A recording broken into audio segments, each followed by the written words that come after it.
रसिको नमस्कार. गजाननाला वंदन करुणी, गजाननाला वंदन करुणी, सरस्वतीचे स्तवन करुणी, मंगल शिवपद मनिस्मरुणी, सद्भावाने मुदित मनाने अष्टांगाची करुणी ओंजळ वाहतो ही दुर्वांची जुडी. रसिको, संगमेश्वर संपदा या आमच्या संवाद मालिकेच्या रौप्य महोत्सवी भागामध्ये आपणा सर्वांचं मनापासून खूप खूप स्वागत. आजच्या भागाची सुरुवात या गणेश स्तवनानं करण्याची काही कारण आहेत. त्यातलं पहिलं कारण 18 जून 2020 या दिवशी सुरू झालेला संगमेश्वर संपदाचा प्रवास आज 25व्या भागामध्ये येऊन पोहोचलेला आहे. आणि हा संपूर्ण प्रवास ज्या रसिक प्रेक्षकांच्या आशीर्वादाने आणि स्नेहाने संपन्न झाला आणि ज्या गणपती बाप्पांच्या कृपेने संपन्न झाला त्याबद्दल हा सगळा 21 नाही पण 25 भागांच्या ही जुडी त्या गणरायाच्या चरणी अर्पण करायची, हे एक कारण. दुसरं कारण, आज मी ज्या मान्यवरांशी गप्पा मारणार आहे ते आपणा सर्वांचे लाडके प्रख्यात अभिनेते श्री शरद पोंक्षे यांच्यासोबत मी आज गप्पा मारणार आहे. आणि शरदजी सुद्धा गणपतीचे भक्त आहेत, त्यांची गणपतीवरती अपार श्रद्धा आहे, हे एक दुसरं कारण. आणि अजून एक कारण की शरदजींनी बाळ कोल्हटकरांच्या वाहतो ही दुर्वांची जुडी या नाटकामध्येही भूमिका केलेली आहे. आणि या मुलाखतीच्या दरम्यान मी त्यांना विनंती करणार आहे की वाहतोय दुर्वांची जुडी या नाटकातली एखादी जुडी आमच्या रसिकांसाठी ऐकावी. या सगळ्या कारणांनी या गणेश स्तवनाने आजच्या भागाची सुरुवात केली.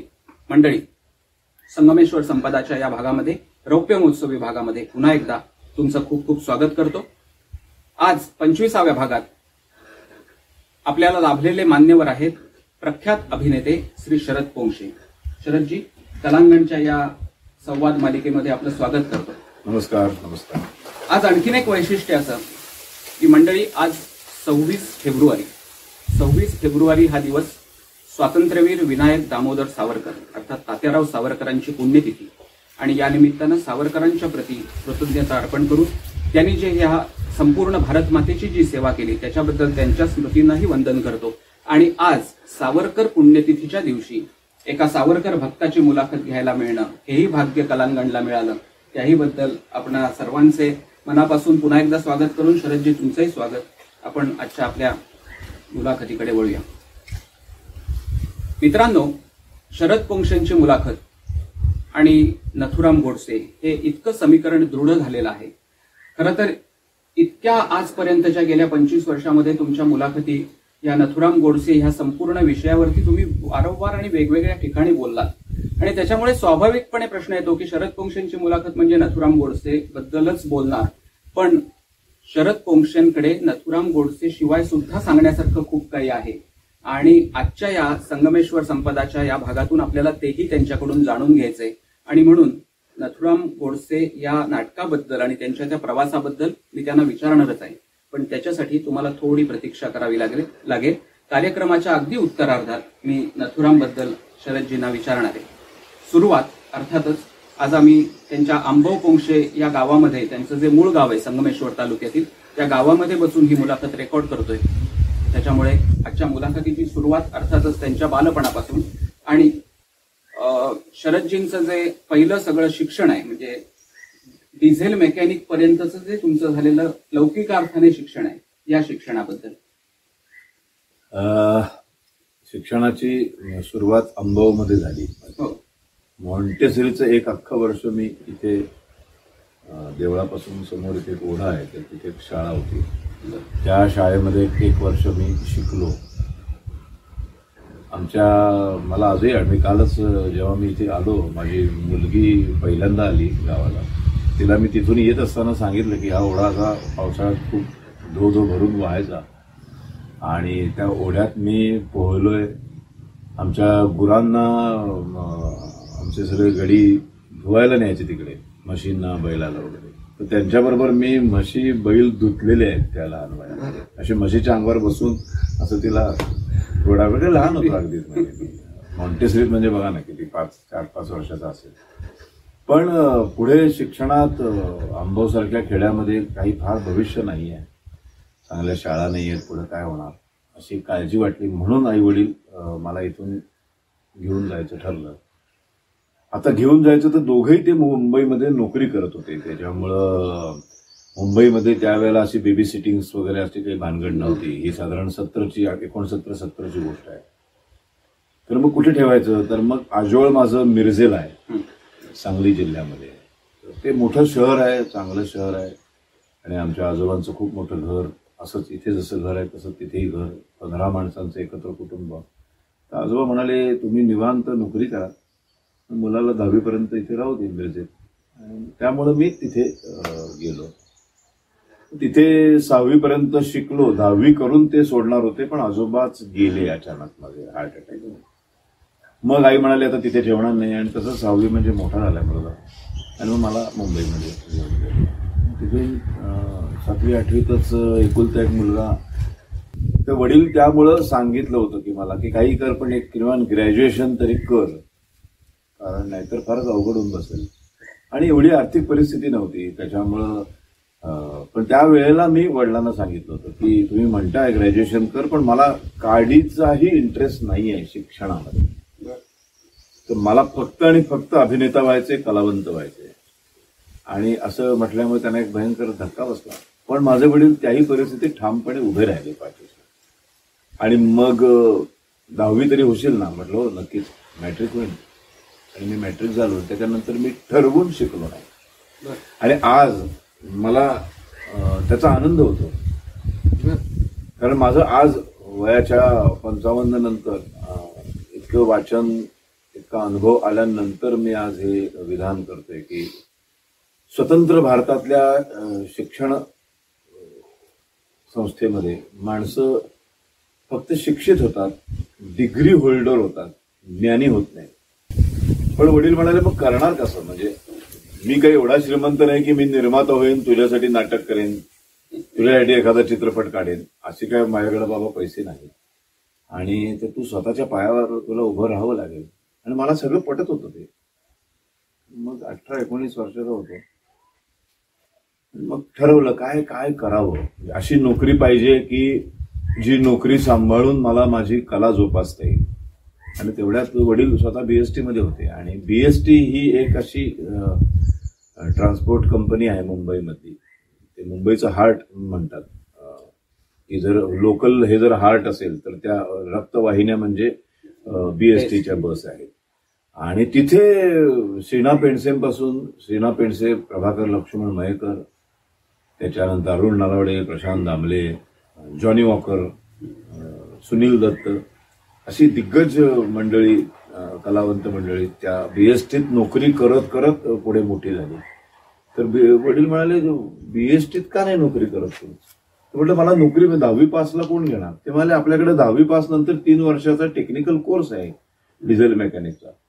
तर तो जर तू केलास 3 वर्ष अप्रेंटिसशिप असते, अप्रेंटिसशिप मध्ये पैसे पण मिळतात, प्लस शिकवलं जातं. तर दोन्ही गोष्टी होतील, तुझा खर्च निघेल, एवढेच पैसे तुला मिळतील, आणि तू अवलंबून राहणार नाही, स्वाभिमानाने जगू शकशील, आणि तुझ्या कलेला तिथे छान पूरक वातावरण आहे. म्हटलं ही आयडिया चांगली आहे. मला उद्या फॉर्म घेऊन येऊ का. ते फॉर्म घेऊन आले, मी भरला आणि मला अप्रेंटिसशिप मध्ये ऍडमिशन मिळाली. आणि मग तिथून सुरू झालं. मग त्याचा एक कोर्स असतो गव्हर्नमेंटचा, NCTVT, तो केला, त्याला फर्स्ट क्लास मिळाला. आणि मी डिझेल मेकॅनिक म्हणून 89ला बीएसटी मध्ये रुजू झालो. ते 95 पर्यंत 7 वर्ष मी नोकरी केली. आणि डिसेंबर 95 माझ्या आयुष्यातला अत्यंत आनंदाचा दिवस. 31 डिसेंबर 1995, ज्या दिवशी मी नोकरीचा राजीनामा दिला.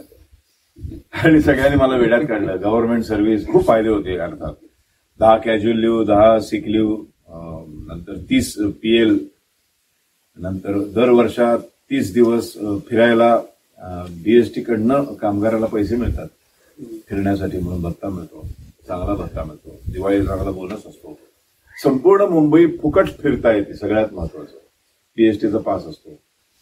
अशा सगळ्या सुखसोयींची असलेली नोकरी सोडून पूर्ण वेळ अभिनेता म्हणून, हे कुठलं म्हणजे दुर्भाग्य तुला सुचले. असं ते आपल्याकडे जे टिपिकल डायलॉग बोलले जातात ते त्याही वेळेला सगळेजण बोलत होते. मी कोणाकडे लक्ष दिलं नाही.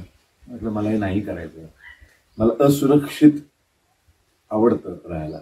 सदैव जो माणूस असुरक्षित असतो, ज्याला उद्याची सतत काळजी असते ना, तो सतत हातपाय हलवत राहतो आणि तो सतत काहीतरी करण्यासाठी धडपडत असतो. जे सिक्युअर्ड होतात ना ते काहीच करत नाही. त्यांच्या आयुष्यात ते कॉमन मॅन म्हणून जन्माला येतात, कॉमन मॅन म्हणून मारतात. आणि मला कॉमन मॅन म्हणून मारायचं नव्हतं पहिल्यापासून. मी 3री-4थीत असल्यापासून राष्ट्रीय स्वयंसेवक संघाच्या शाखेत जायचो 13 वर्ष. त्यामुळे ते एक वेगळे संस्कार, राष्ट्राचे, राष्ट्रप्रेमाचे, राष्ट्रीय विचारांचे संस्कार झालेले होते. म्हणजे गीत, शाखेतलं गीत सांगायला सुधीर फडक्यांना मी नमस्ते सदावत्सरे प्रार्थना म्हणताना माझ्या शाखेवर बघितलेलं आहे. किंवा आम्ही तळजाईला एक मोठं 7 दिवसाचं शिबिर झालं. त्या शिबिराला संध्याकाळी 6 ते 8 बौद्धिक ज्याला अटल बिहारी वाजपेयी होते, एक दिवस मुरली मनोहर जोशी होते. अशी सगळी माणसं मी अनुभवलेली आहेत. त्यामुळे ते पण एक वेगळे विचार होते की सदैव मी जे काही कला जोपासेल त्या कलेतून मी राष्ट्राला काहीतरी देईन.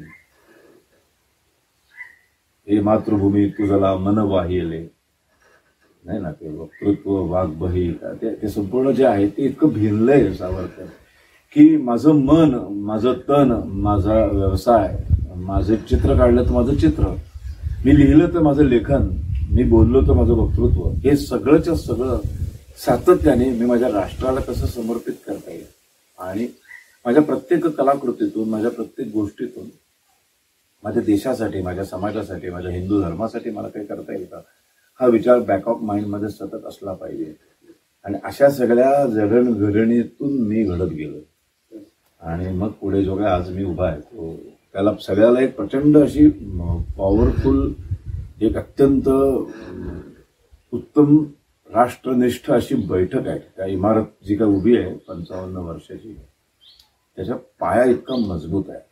त्यामुळं इतके वार होत असतात, पण ते सगळे झेलून मी ताटपणे उभा असतो. तुम्ही आता असं म्हणालात की मला कॉमन मॅन म्हणून जगायचं नाहीये किंवा जगायचं नव्हतं. तुम्ही एका ठिकाणी, म्हणजे मगाशी आता तुम्ही त्याचा उल्लेख केलात की भारतीय शिक्षण पद्धतीचा आणि ज्ञानाचा, तुम्ही एका ठिकाणी असं म्हटलेलं आहे की भारतीय शिक्षण पद्धतीचा आणि ज्ञानाचा काही एकमेकांशी फार संबंध आहे असं मला वाटत नाही, असं तुमचं एक विधान आहे. पण तुम्ही असंही आता सांगितलं की हे माझ्या 55 वर्षांच्या नंतर अभ्यासाच्या पार्श्वभूमीवरती हे माझं मत आता बनलं. पण जेव्हा तुम्ही वडिलांना तुमच्या सांगितलं की मला शाळेत, म्हणजे मला पुढे शिक्षणात रस नाही, हे सांगितल्याचं वय, हे समजण्याचं वय नव्हतं, तरीही तुम्ही त्यावेळेला हे वडिलांना सांगू शकलात, हे दूरदर्शित्व. नाही, तेव्हा मला हे माहित नव्हतं की याचा ज्ञानी होण्याशी संबंध नाही. हे अगदीच, म्हणजे याच्यात काही वाद नाही. पण एक गोष्ट अशी होती, एक गोष्ट डोक्यात होती की जिथे आपण रमतो तिथंच रमलं पाहिजे. बरोबर. आणि मी इथे रमत नाहीये हे कळत होतं तेव्हा. ते कळतच होतं ना. मोठ्यासारखं असं बसायचो मी शाळेत. ना तो मास्तर यायचा काय तरी शिकवायला, मला कधी मनच रमायचं नाही. पण तोच मी स्पोर्ट्स डे आले किंवा आमचं गॅदरिंग आलं की तोच मी सगळ्यात पुढे असायचो. मग त्या सामूहिक नृत्यात पण भाग घ्यायचो, त्या नृत्यात भाग घ्यायचो. गाणं नव्हतं पण गाण्याचा प्रचंड आवड होती. मग मुख्य गायकाच्या मागे ते 4 आवाज द्यायला असतात, त्याच्यात पण उभं राहायचो. तर लहानपणापासून सतत गॅदरिंगमध्ये, नाटकात काम कर, छोट्या छोट्या ह्याच्यात स्किट्समध्ये काम कर, तिथे बरोबर मन रमायचं, त्याच्यात रंगून जायचो मी. 7वी 8वीत असतानाच आम्ही सनबीबी, सस्नेह नमस्कार विनंती विशेष अशी एक संस्था सुरू केली होती. आणि महाराष्ट्रामधल्या सर्व एकांकिका स्पर्धा, एकपात्री अभिनय स्पर्धा अशा ठिकाणी भाग घ्यायचो. म्हणजे तुम्हाला, म्हणजे वंशांना कदाचित माहीत असेल की या सूर्यनारायणाच्या 7व्या दिवशी, म्हणजे सप्तमीला, एक रात्री कार्यक्रम असतो जो स्थानिक लोकांच्या कलांना वाव देण्यासाठी असतो, रंगाल्या रात्री. अशा कित्येक वर्ष मी या रंगाल्या रात्रींमध्ये माझे एकपात्री अभिनयाचे कित्येक थिसिस तिथे केलेले आहेत या नारायणाच्या समोर. आणि त्याच्यातच सगळं रमायचो मी. किंवा माझ्या हे लक्षात आलं होतं की हे साला आवडतं आपल्याला खूप, आपल्या रक्तात हे आहे की शिक्षणात आपण जर जबरदस्ती का मामला मी शिकायला गेलो तर मी एकतर सतत नापास तरी होईल किंवा मग काही घडणार नाही तिथे. माझं इव्हन बीएसटीची नोकरी पण मी केली, ती मी अक्षरशः, तुम्हाला खोटं वाटेल, असे आलाय ओघात म्हणून एक मी आता कबुली देतो. 7 वाजता ड्युटी असायची आमची दादरला. मी राहायचो त्यावेळेला महेंदरला. 5:35ची लोकल पकडून मी जायचो 7ची ड्युटीला, 6:45ला. आणि पंचिंग सिस्टीम आहे बीएसटी मध्ये. तिथे तुम्हाला ऑफिसरला पटवून लेट येऊन आधीची टायमिंग नाही टाकता येत. एक कार्ड असतं, ते असं टाकायचं. ज्या म्हणजे तुम्ही जर 7:03 आला तर त्याला 7च्या आधी आलोय असं नाही करता येत. ते 7:03 असं त्याच्यावर खडाक्कन येत असते आणि जेवढी मिनिटं होतील तेवढा पगार कट होतो. त्यामुळे ती चालूगिरी करणं शक्य नव्हतं. पण मी असं कित्येक वेळा झालेलं आहे की मी 6:35ला बीएसटीच्या गेटच्या बाहेर उभा आहे. आईनी पहाटे उठून डबा करून दिला. डबा आहे बॅगेमध्ये. मी असं त्या गेटकडे बीएसटीच्या असं बघत बसायचो. माझं मनच व्हायचं नाही, माझी इच्छाच व्हायची नाही. कित्येक वेळेला ते आज जा, मग तो मेकॅनिकचे कपडे घाला, मग ते बसच्या खाली झोपा, मग तो गिअरबॉक्स काढा, मग ते टायर बदला. अरे यार, त्याच्यातनं कधी सुटका होणार. गणपती बाप्पाचा धावा करायचो. मग अशा या विचारामध्ये अनेक कामगार यायचे. अरे शरद चल आतमध्ये, हा आलो पुढे मी आलो असं करत करत करत करत 7:20 7:35 व्हायचे.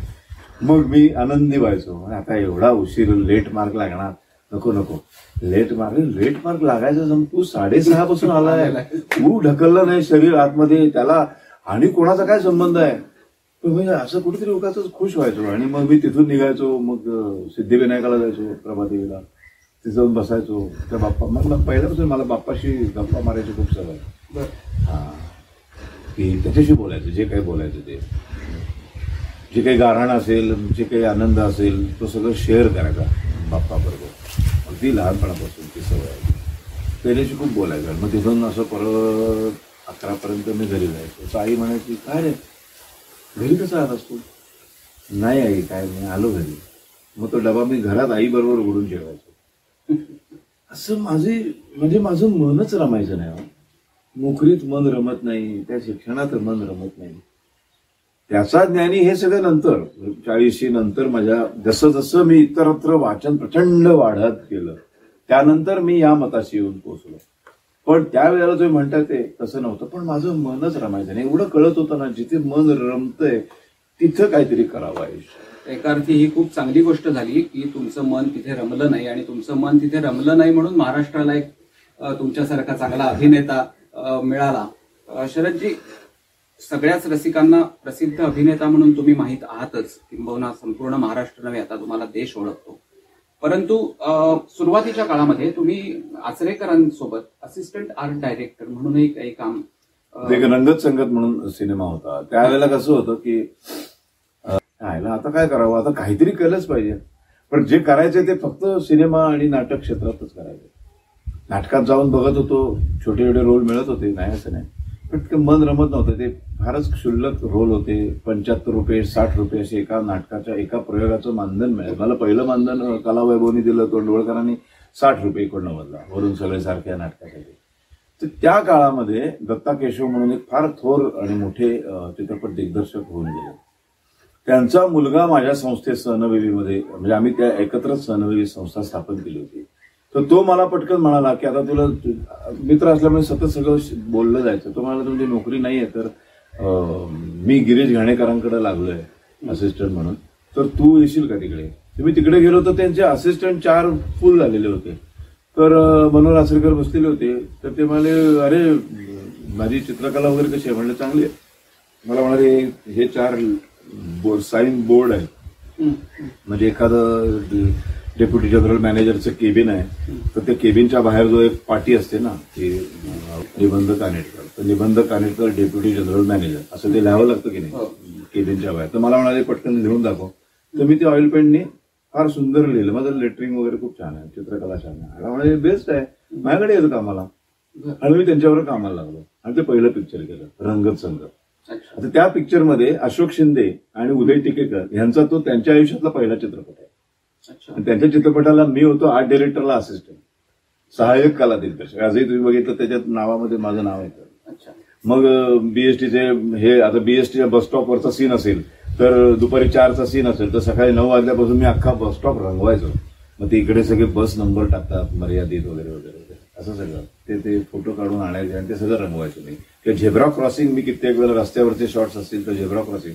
तर आर्ट डिरेक्शन मध्ये जे रंगरंगोटी सगळे असायची, लेटरिंग्स असायची, ती सगळी त्या सिनेमातली मॅक्झिमम 80% मी केलेलं आहे. त्याच्यासाठी तुम्हाला तुमच्या उत्तम चित्रकलेचा आणि त्याचा हस्ताक्षर असल्याचा फायदा झाला. पण कलाच परत कलाच म्हणजे कलेची. त्याच्यानंतर मग दत्ता केशवांबरोबर 2 चित्रपट केले असिस्टंट डिरेक्टर म्हणून. आणि त्याच्यामध्ये होळी रे होळी नावाची एक मालिका त्या काळात आली होती. त्याच्यामध्ये लक्ष्मीकांत बेर्डे, विजय कदम, निळूभाऊ, मधु कांबीकर अशी सगळी कलावंत मंडळी. आणि मी 3 नंबरचा असिस्टंट होतो. आणि माझ्याकडे जबाबदारी होती सगळ्या कलाकारांना वेळेवर सेटवर आणणे आणि सीनची स्क्रिप्ट नेऊन देणे, असं माझ्यावर काम होतं.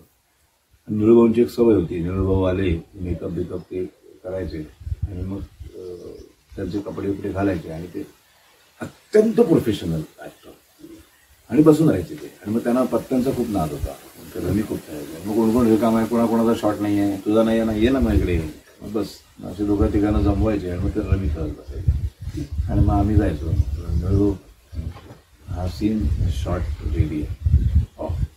पण एक वैशिष्ट्य, शॉट रेडी आहे म्हटलं मी गेम पूर्ण करून येतो, तिथं थांबा रे, मग ती पानं तिथेच ठेवायची सगळ्यांनी.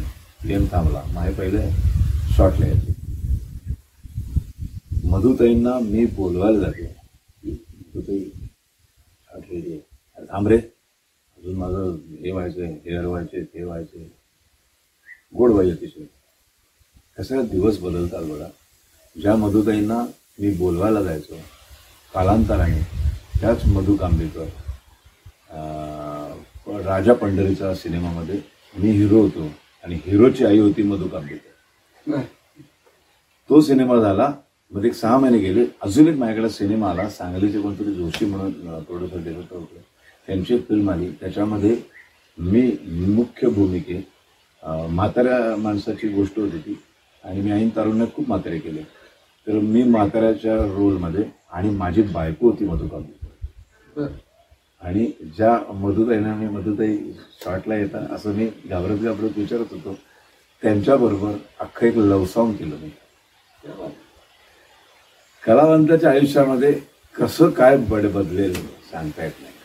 आणि त्याच्यातून एक प्रचंड शिकलो असं की आता एक थोडंफार 10% यश मिळालंय, थोडंसं नाव झाल्यानंतर आता माझ्यासमोर जेव्हा एखादा 3rd 4th असिस्टंट मला जेव्हा बोलवायला येतो शॉटला, किंवा एखादा अतिशय नगण्य भूमिकेत नुसताच पाठीमागे उभं राहायची भूमिका असते, त्यांच्याकडे बघितलं की मला ते दिवस आठवतात.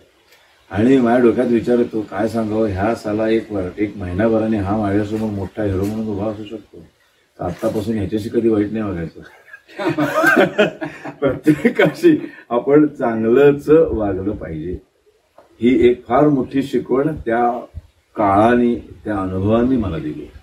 पण ही सगळी तुमची सवय आणि मुळात ह्या सगळ्या सवयीसाठी तुम्हाला लहानपणापासूनचे सगळे संस्कार हे नक्कीच कारणीभूत ठरले असतील.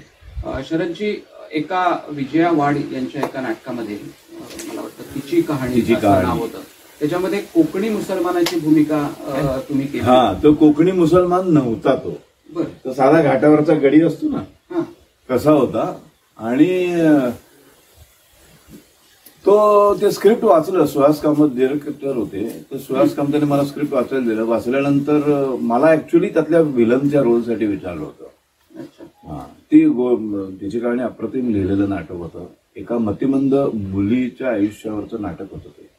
एका नवरा बायकोला एक मतिमंद मुलगी आहे आणि ती वयात आली आहे, आणि तिची मोठी बहीण आहे ती खूप छान आहे, नॉर्मल आहे, आणि तिचा जो नवरा आहे तो आपल्या मेव्हणीला तिच्या मतिमंदत्वाचा फायदा घेऊन तिच्यावर रेप करत असतो. आणि त्या भूमिकेसाठी ऍक्च्युली मला स्क्रिप्ट वाचायला गेलं. ते वाचल्यानंतर मी विलन खूप केलेले होते, एवढी काय मजा वाटली नाही मला. पण मला ना तो जो घरातला गडी दाखवलाय, तो घाटावरचा माणूस दाखवला होता त्यांनी, विजयबाईंनी. आणि त्याची बॅक स्टोरी अशी होती की ती जी बाई आहे, त्या मतिमंद मुलीची जी आई आहे, ती लग्न होऊन जेव्हा आली, ती कोकणातली बाई आहे, आपल्या इकडच्या एरियातली, चिपळूणची. आणि इथून ती लग्न होऊन त्या माणसाच्या घरी येते, तेव्हा तिचे वडील तिच्याबरोबर आहेर म्हणून एक घरातल्या पारंपरिक एका गड्याच्या मुलाला पाठवून देतात की तू आयुष्यभर तिथे राहायचं. मुलीला सांगतात ह्याच्या सगळ्या कपडे लत्ते जेवण खाऊन सगळं याला छान राहायला दे, आणि हा तुझ्या पाठीमागे आयुष्यभर उभा आहे, तुझी सगळी कामं करेल, असं ते पात्र घरात आलेलं आहे. ते चिपळूण आणि ते म्हटल्यावर माझ्या डोक्यात चाव्या सुरू झाल्या. मी विजयाबाईंना म्हटलं, काय हे घाटी रुटोन मधले गडी हा पण खूप झालाय का, आणि चिपळूण कडाय म्हटलं मी त्या भागातला माणूस आहे, मी संगमेश्वरमध्ये आंबवचा माणूस आहे. मी तिथले जे चिपळूण आणि ह्या एरियातले जे कोकणी मुसलमान आहेत त्यांची एक वेगळीच भाषा आहे. मी म्हटलं तिथून आलाय ना तर तो तसा एक माणूस आपण आणूया त्यांच्या घरात. एक तसा मुसलमान मुलगा आलेला तो आता, पण त्या बाईचं वय वाढेल तसं तिच्याच वयाचा आहे तो पण आता मोठा झालाय. तर त्या म्हणाला बाबा पण ते मला असली पात्र माहितीच नाहीयेत, त्यामुळे ते लिहिणार कसं सगळं. म्हटलं ती तुम्ही परवानगी दिली तर ते मी करतो. आणि मग माझा काका रिझर्व्ह बँकेत होता, त्याला म्हटलं अरे आपण आपल्याकडे तिकडचा कोण मुसलमान आहे काय ओळखीचा जो आता मुंबईत राहतोय, तर मी त्याला जाऊन भेटेन. तो मला तुला मी उद्यापर्यंत सांगतो. मग आरबीआयमध्ये त्याच्याबरोबर आरबीआय चेंबूरच्या कॉलनीमध्ये त्यांच्याकडे एक चिपळूण मधलाच एक मुसलमान त्यांच्या बरोबर नोकरी करायचा आरबीआयमध्ये. तर मी त्याला विचारतो, त्यांनी त्याला विचारलं, तुम्हाला हा तुमचा पुतण्या आहे तर पाठवा की आमच्या घरी. मला जातो. मग मी त्यांनी पत्ता दिला, आम्ही घरी गेलो. तर सकाळी त्यांच्या घरात गडबड होती सगळी आणि तो माणूस म्हणाला नमस्कार तुम्ही काय ते बोला बायकोशी. ती भाषा आता मी इतकी वर्ष इथे राहिल्यावर मलाही फारशी येत नाही, पण माझ्या बायको त्याच भाषेत आजही बोलते. म्हणलं मला तेच हवंय. मग तुम्ही कामाची नाही म्हणलं. तो निघून गेला. मग ती बायको म्हणाली उद्यापासून या, सकाळी 11 पर्यंत येऊ नका, कारण 11 पर्यंत आमच्या घरातले सगळेजण गडबडीत असतात. कोण ऑफिसला जातं, कोण शाळेत जातं, कोण कॉलेजला जातं. सकाळी ती कामवाली घरी येते. 11 सव्वा 11 नंतर सगळे जातात आणि मी एकटी असते घरात. तुम्ही 11 साडे 11 नंतर माझ्या घरी या. आमची तालीम दामोदर हॉल परळला संध्याकाळी 6ची असायची. मी बरोबर 12ला त्या बाईची बेल वाजवायचो आणि त्यांच्या घरी जायचो. आता त्या बाईने आयुष्यात नाटक कधी बघितलेलंच नाही. तिला नाटक ही कलाच माहित नाही. तिला पहिले 2 दिवस नाटक ही कला काय आहे ते सांगण्यात गेला. मग तिच्या लक्षात आलं अरे बापरे असं. मग तिला काही फोटो दाखवले सगळं. ते लक्षात आलं असं आहे का, बरोबर. म्हटलं आता म्हटलं तुमची जी भाषा आहे टिपिकल मुसलमान, धड हिंदी नाही, धड उर्दू नाही, धड मराठी नाही, धड असं काहीतरी विचित्र बोलता तुम्ही. आता म्हटलं मी माझ्या नाटकातली एक वाक्य म्हणणार, त्याचा तुम्हाला अर्थ सांगेन, मग ते तुम्ही तुमच्या भाषेत मला बोलून दाखवायचं. तर मला चालेल. त्यांना तर ते अशा एका सामान्य घरात बसलेल्या बाईला एक काहीतरी वेगळं आयुष्यात तिच्या आलं. ती जाम खुश झाली. ती तुम्ही रोज या. तिचा तो दुपारचा वेळ एवढा मस्त जायला लागला. तो रोज जायचो आम्ही. ते 10-20 वाक्य दिवसाला. मग ती सांगितलं की डाव्या पानावर मी ते देवनागरीमध्ये नकारा होतंय ना, नकारा म्हणजे छोटं होतं ना, लहान होतं तेव्हाची गोष्ट, नकारा होते ना तेव्हाची गोष्ट नाही गोष्ट एवढं अशी ती आहे. तर ते सगळं बोलले तसं मी इकडे लिहून घ्यायचो. मग तिच्याबरोबर बोलायचो. म्हटलं आज एवढा होमवर्क बस झाला. मग मी तालमीला जायचो 6 वाजता. मग सुहास कामतला म्हणायचो हे 20 वाक्य झाले तर तेवढंच बसव. बाकी नाटक तो बसवत होता. माझी जेवढी वाक्य पाठ तेवढीच तो बसवायला. मग मी असा करत करत ते नाटक झालं आणि लोकांना प्रचंड आवडायचं ते. आणि मग त्याच्यामध्ये ते मुलीवर रेप होतो, तिचं वाटोळ होतं आयुष्याचं. आणि ह्याचं त्याच्या सगळ्या तो मुसलमान एकच, त्यामुळे सगळे संशय त्याच्यावर येतात. आणि तो म्हणतो मी काय नाही करतो, माझ्या पोरीसारखी ऐकतो, मी असं कसं करेन. तर त्याचं कोणीच ऐकत नाही. शेवटी ते ओपन होतं की सगळं त्या जावयाने केलेलं आहे. तर मग सगळेजण ह्याची दिलगिरी व्यक्त करतात, त्याला सॉरी म्हणतात. ते रडारड इमोशनल सीन. ह्या काळामध्ये त्या मुली जेव्हा यातना ती सहन करत असते तेव्हा प्रत्येक जण आपापल्या पद्धतीने त्यात तिच्यासाठी काही ना काहीतरी करत असतो. हा मुसलमान असल्यामुळं आम्ही असं ठरवलं की हा नमाज पडतो तिथे. आता नमाज पडायचा त्याला मला नमाजाचा काही संबंधच नाही. त्यात माझी इमेज आहे हिंदुत्ववादी. तेव्हा अरे कसं काय म्हटलं मी जातो की. म्हटलं माझा कुठलाही मुसलमान ख्रिश्चन कुठल्याच माणसावर आणि धर्माबद्दल माझा आक्षेपच नाही. माझा आक्षेप आहे माणसाने माणसावर प्रेम करायचं सोडलं की माझा आक्षेप सुरू होतो. तर त्याच्यामुळं म्हटलं काय काळजी करू नका मी जाईन. माहीमच्या दर्ग्यात गेलो आणि ते सगळे माझ्याकडे असे होते ऑडमॅन येतो ना, तसं आल्यावर एकदम माझ्याकडे सगळे बघायला लागले. एका मुसलमानाकडे मतलब मैं शरद वंशी मेरा नाम है और मैं एक मुसलमान का रोल कर रहा हूँ और नाटक में मुझे नमाज पढ़ना है. अभी नमाज पढ़ना है तो वो बहुत प्रॉपर मैं पढ़ूँ ऐसा मुझे लगता है. उसमें कुछ गड़बड़ नहीं होनी चाहिए, वो फिल्मी नमाज नहीं मुझे पढ़ना, तो तुम मुझे सिखाओगे क्या? तो त्याला एकदम आनंद आला, मला आओ ना यार, कलाकार हो, आ जाओ, कल से आ जाओ, ये इतने बजे मैं आता हूँ. मग ते आत गेल्यापासून चपला काढायच्या, मग त्याचे डबकं असतं त्याच्यात, ते असे मग नमाज पडायचा, मग तो पायाचा अंगठा मोडायचा आणि ते असं चादर घालून असं बसायचं. मग ते नेमका असाच हात का करायचा, मग ते असं तोंडावर नाक का फिरवायचा, असं का करायचा, मग ते असं असं असं ते सगळं त्याच्या पाठीमागचं या इला इल्लिल्ला मोहम्मद रसूल वगैरे सगळं मी ते सगळं शिकलो त्याच्याकडनं. जवळजवळ 5-6 दिवस रोज त्याच्यावर मी नमाज पडतो. आणि मग मी नाटकात इतका अप्रतिम नमाज पडायला लागलो की कधी कधी मराठी नाटकाला मुंबईमध्ये खूप मुसलमान येतात, ज्यांना उत्तम मराठी येतं, असे खूप प्रेक्षक येत असतात. तर ते त्यातले काही प्रेक्षक आले की आतमध्ये येऊन मला काही लोकांनी असं विचारलं पण होतं त्यावेळेला की आपने क्या नमाज सीखा है क्या? हमको भी नहीं आता इतना, वो जो करना है तो फिर वो 100% करना पडेगा. असे इतके अनुभव आहेत की असं ते तिची कहाणी नाटक. आणि आता तुम्ही त्या नमाजाचा जसा जो उल्लेख केलात, मला वाटतं असाच काहीसा किस्सा पंतांच्या बाबतीतही आम्ही ऐकला होता की पंतांनीही त्यांना औरंगजेबाच्या भूमिकेसाठी नमाज पडायला लागला तेव्हा ते मशिदीत जाऊन शिकले. त्याच पंतांच्या आग्रहासाठी म्हणून तुम्ही संभाजी इथे ओशाळ्याला मृत्यूचेही प्रयोग केले.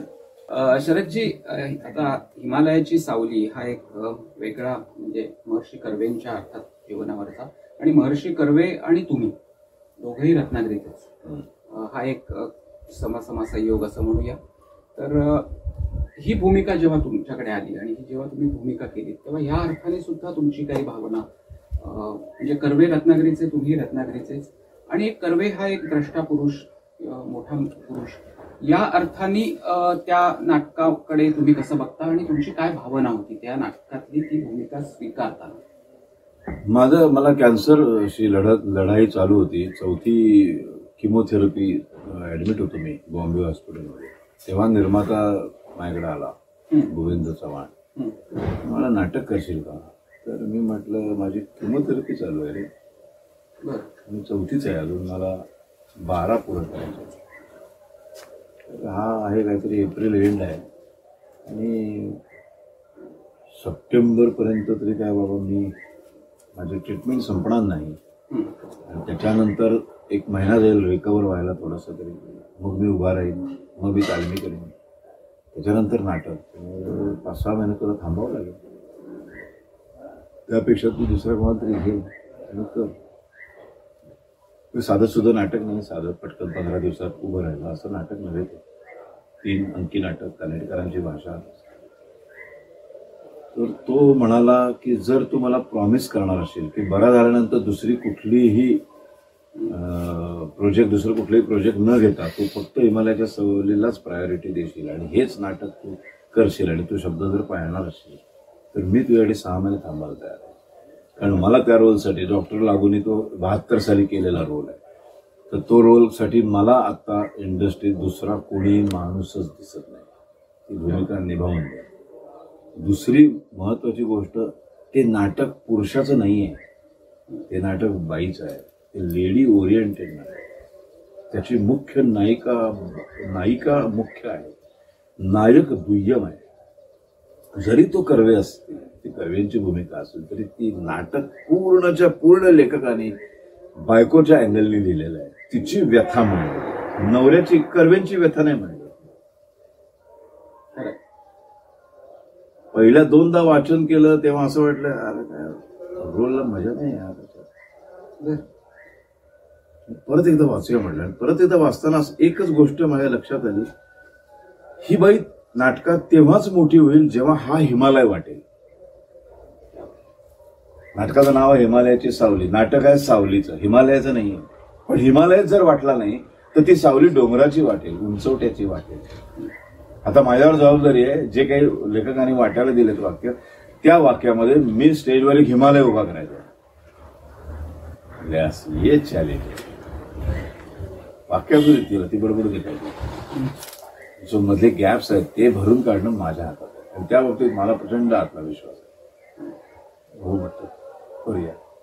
आणि मे महिन्यात फर्स्ट वीकमध्ये फायनल झालं 29 सप्टेंबरला आम्ही त्याचा शुभारंभ केला. पण नाटक घेताना कर्व्यांची भूमिका म्हणून नाही, कर्व्यांची भूमिका हा फॅक्टर सगळ्यात शेवटी आनंद देणारा होता. पहिलं होतं ते हा सगळा जो विचार आहे त्याच्यातला. मुळात कानेटकरांच्या सर्व नाटकातलं सर्वोत्कृष्ट नाटक आहे आणि हे स्वतः कानेटकरांनी मुलाखतीत सांगितलं. बाकीची नाटकं मी कमर्शियल विचार करून लिहिलेली आहेत, बेतलेली आहे. एकच नाटक मला हवं तसं लिहिलंय मी, जे माझ्या डोक्यात येईल ते लिहिलंय. कुठेही कमर्शियल विचार, व्यावसायिक विचारच केलेला नाही.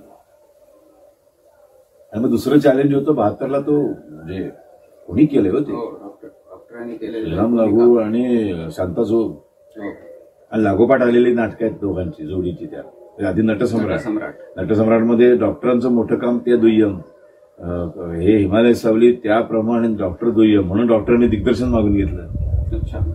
हा, मी रोल दुय्यम आहे, मी कशाला करू, मग एका अटीवर करीन, दिग्दर्शन मला दे.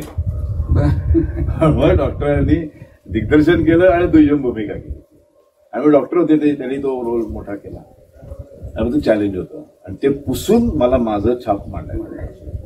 त्यासाठी एक मोठा फरक होता 72 आणि 21. काळ मोठा गेलेला होता. हिमालय सावली बघितलेल्या पिढ्या निघून गेलेल्या होत्या, आताच्या पोरांना माहित नाही. त्यामुळे एक ऍडव्हान्टेज होता, पण डॉक्टरांचं बघितलेला कोण फारसा येणार नव्हता प्रेक्षकांमध्ये, तो डोक्यात ते घेऊन येणार नव्हता. त्यामुळे त्याचा मला ऍडव्हान्टेज मिळाला.